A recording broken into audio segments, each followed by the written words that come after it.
Dustin, the Diamond Poirier.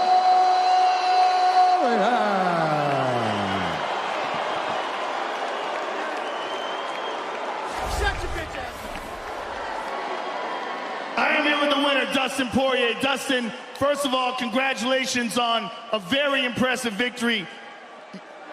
You and Conor are going. Go see what he's saying. Go get him. I would go to him as well. But I want your thoughts on the fight because the fight was going your way. Obviously, you got him down. You landed some vicious ground and pound. And in the last seconds of the fight, in a crazy freak accident, he misses a punch and breaks his own ankle. He fractured it on one of the checks at the beginning of the fight. Then it broke on a punch, yeah, for sure. When I pointed at him at the beginning of the fight, that's when I checked the good kick. I bet that's when it cracked. You felt it. I felt something, but I mean, he's kicking me hard, you know? It makes more sense that it broke where it broke in that regard.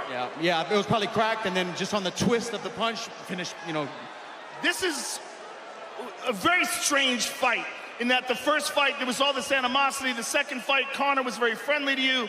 But then leading up to this third fight in the last few weeks, he's made things very personal. Yeah, I can take, you know, like, even the trash, like, there's no holds barred with the trash talk, right? But murder is something you don't clown around, you know, there's no coming back from that. And this guy was saying he was gonna murder me and all kinds of stuff. He was telling me he was gonna kill me tomorrow. I'm gonna leave here in a coffin. You don't talk like that to people, man. I hope this guy gets home safe to his beautiful family, you know? The way the fight was going, clearly you felt like it was going in your way. Yeah, oh yeah. He did hit me with a good cross, just like the last fight. I didn't see it and he kind of clipped me. A little bit buzzed, but my legs were still there. Takedown was easy.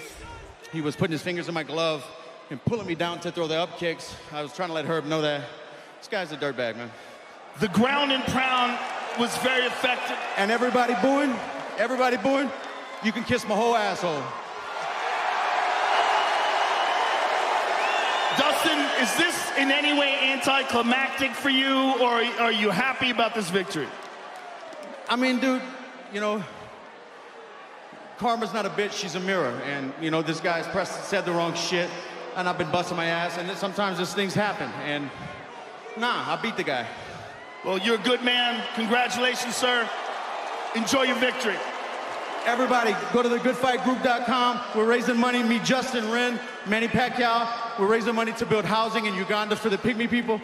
And also, there's a very special young man battling cancer from Louisiana in the audience named Peyton Murphy. It's an honor to have you in the building, man. You're a real inspiration. You're a real fighter. I can stop anytime. You're a real fighter. I love you, brother. Dustin Poirier, ladies and gentlemen.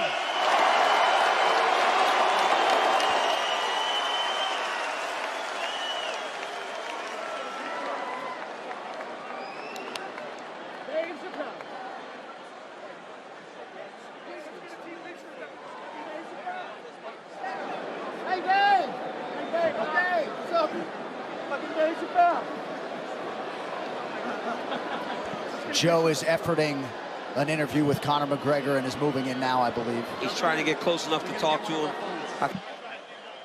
The fight obviously stopped in a horrible way. Give us your thoughts on how it was going. I was boxing the bleeding head off him, kicking the bleeding leg off him. Usual side dive to close the distance. This is not over. If we had to take this outside with him, it's all outside. We don't give a bollocks. He said that he believes that one of the kicks that he checked is what broke your leg. There was no check. There was not one of them I checked. Your wife is in me DMs. Hey, baby, hit me back up. I'll chat to you later on. We'll be at the after party, the Win nightclub, baby. You looking bitch, you little hoe. Fuck him. Conor, you missed with a punch and stepped back. Tell us what you felt. Tell us what you thought was going on. Just the thing had separated and my bleeding landed on the wonky leg like Anderson Silva that time. Something similar to that. It's a fucking mad out business. Fuck's sake. Listen, it was a wild fight for as long as it lasted. I'm sure you'll be back, and I'm sure you're going to want Dustin again, and I'm sure he'll oblige you. Yeah. The frustration boiling over for Conor McGregor. Yeah. That post-fight interview brought to you by EA Sports UFC 4. Shape your legend in EA Sports UFC 4. Get up to 50% off for a limited time on Xbox One and PS4. You hear how real it is, right? The emotion. Dustin was trying to go at him over there, and then Conor was yelling at him. These guys don't like each other, man, and I can't imagine a world in where we don't see these two locked in the octagon. It is crazy, right? We thought that tonight would bring finality. us nothing if not closure, and even though Dustin feels pretty convicted in the 2 straight wins, a lot of the MMA masses aren't going to feel closure on this trilogy, but Poirier moves into sole possession for most knockouts in UFC lightweight history, passing Edson Barboza and Melvin Gillard. To everything you just saw. Obrigado, Charles. Qual que é a tua reação a tudo que aconteceu hoje à noite? A gente fica triste, né? A gente nunca quer ver um cara perder dessa forma, né? Mas faz parte. Parabéns ao Dustin. We get sad. We don't never want to see a guy lose like that, but it happens. So congratulations to Dustin. Had this gone into a second round, what do you think would have happened? E se continuasse isso pro segundo round, o que você acha que poderia ter acontecido? Isso é MMA, né? É tudo imprevisível. A gente não sabe o que vai acontecer. This is MMA. It's unpredictable. We never know what's going to happen. In terms of the winner of this fight, it is Dustin Poirier. He has that #1 ranking. Do you think that this performance now makes him next in line for this thing right here, that UFC lightweight world title?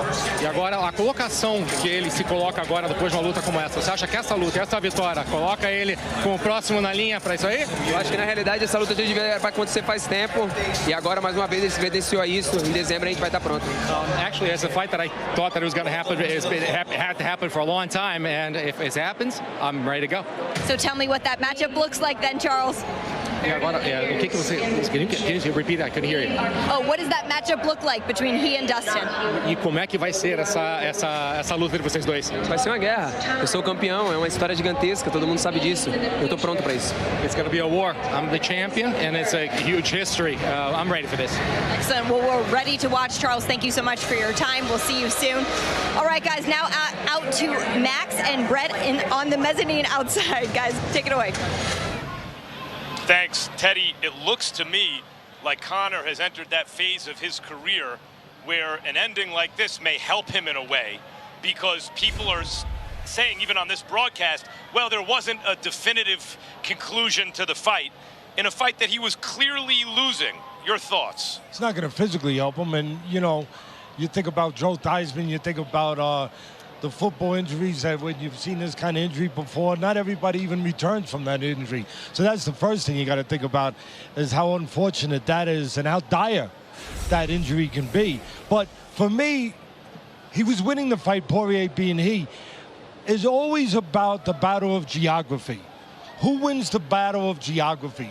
Who gets to the area in the ring, or in this case, in the cage, that is best suited for their talents? And that was Poirier. There's no doubt about it, because he's better grappler, he's better at jiu-jitsu, he's better on the floor, on the mat. And he got to the place he needed to be. He needed to get in close, one way or the other. Close in striking, or close when he was on the floor, when he's going to be able to get him into a grappling situation. He's got shorter arms. He didn't want to get into a counter-punching firefight with Conor. He got the geography he wanted. And one other thing, we're in the capital of gambling over here. It seemed to me like Conor went all in. Going for the guillotine. Yeah, when he went for the guillotine, he went all in, much like a poker player would say, okay, this is my opportunity right now. I'm putting all chips in. It's interesting that you bring that up, because I had the same impression that this is not something Conor's really comfortable doing, but he goes to it early on because it seemed as though he was already conceding, I don't know if I can beat this guy the way I planned.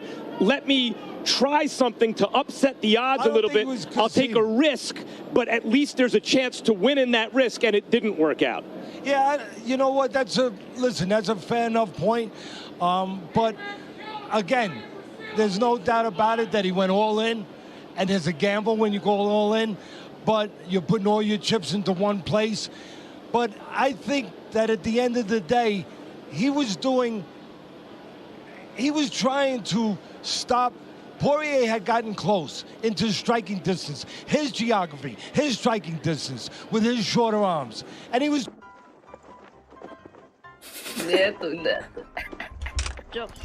Zopla. Vai, Vinicius. Өкініштісін-ай. Так, бізде қалған келеді, мына қыз келеді. Кел бері. Қалқам. Чё там? Так,